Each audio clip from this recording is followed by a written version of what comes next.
like Kenny here. This is a white tiger. Now, normally when you think about a white tiger, you think of Siegfried and Roy.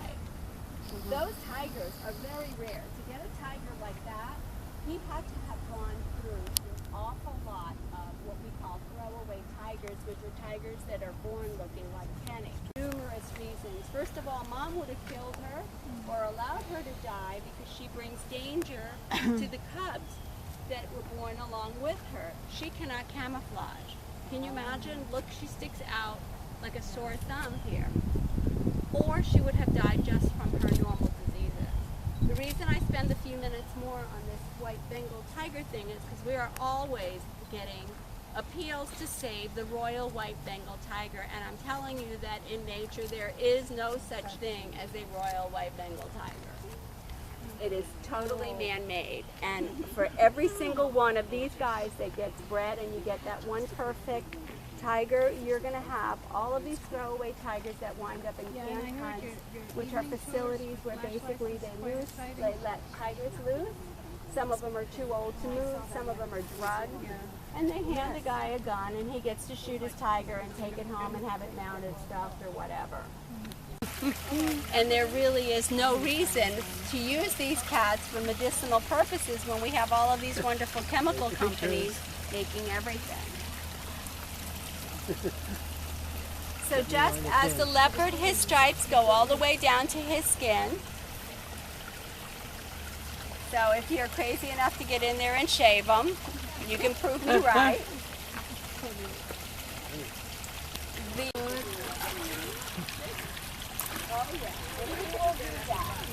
One of his favorite things to do is get nice and soaked, wait for one of the keepers to be on the other side of the fence, and then soak them. Shake all over them. The love of water that these tigers have is also one of the reasons that we're having issues with the villagers that are dying in India when tigers attack them, because they go down to the water at the same time that the tigers do. Evening and at dusk and at dawn. So there's really no way to teach that. And what's happening with the tigers is the same thing that's happening with so many different animals. It's not that tigers are becoming more aggressive, it's just that we're moving into their territory. When you visit the one of the saddest facts I think is there are 1,500 tigers in captivity just in the state of Florida.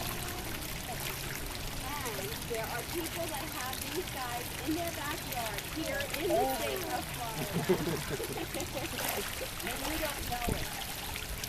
So think about that during hurricane season. That you've got one of these guys that has these in their backyard. Good question. Artists in Florida put a stop to a lot. But see, that's where you guys come in. We're going to have you, I'll talk a little bit about the issues in town. We are working very hard. There are a few senators and representatives that are in favor of passing these laws to make ownership of these animals illegal, but illegal exotic pet trade is the #2 money earner of crime drugs. And if you want to test out my theory, type in tiger cub wanted, and you will get a million different things that will send you a tiger to your home. Oh, we're done? Okay. Realized he was not performing up to par, so they brought him over here and they made an arrangement. They have a cradle to grave policy, so they pay for him to be here. Now, they shouldn't have him in the first place, but at least they're trying to make it right.